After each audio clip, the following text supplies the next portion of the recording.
Pengajuan pemasangan jaringan listrik di desa yang berdekatan dengan kawasan hutan dilakukan pemerintah Kabupaten Muara Enim, namun dalam proses ini membutuhkan izin Kementerian Kehutanan dan kerjasama dengan PLN.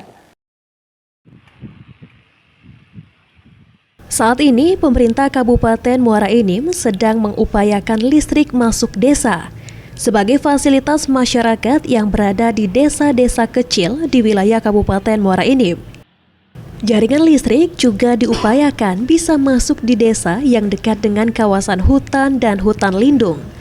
Salah satu masalah dan fasilitas yang belum terpenuhi masyarakat desa terpencil merupakan infrastruktur jalan dan jaringan listrik.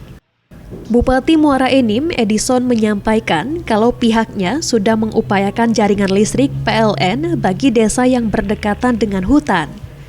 Ada 6 titik desa yang akan dibangun jaringan listrik, seperti desa yang berada di kawasan Kecamatan Benakat, Rambang Niru, dan kawasan Semende. Karena 6 titik desa berada di kawasan hutan dan hutan lindung, pemerintah daerah harus meminta persetujuan atau izin dari Kementerian Kehutanan.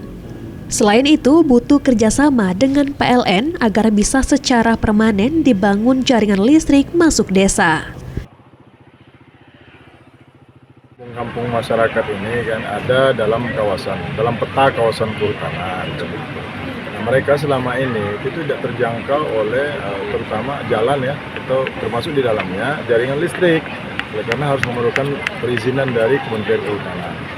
Beberapa waktu lalu kita sudah melaksanakan atau melakukan pendekatan dan mengajukan permohonan supaya diizinkan kita mengadakan atau membangun jaringan listrik di desa-desa tersebut. Alhamdulillah itu sudah selesai secara teknis, kita sudah diizinkan ya, dan secara teknis harus ada MOU dengan pihak PLN.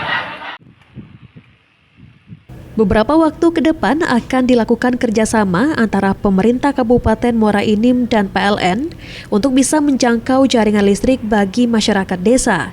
Dengan memiliki fasilitas listrik, masyarakat bisa lebih berkembang dalam kehidupan sehari-hari dan pemanfaatan teknologi. Mardiansyah, PAL TV.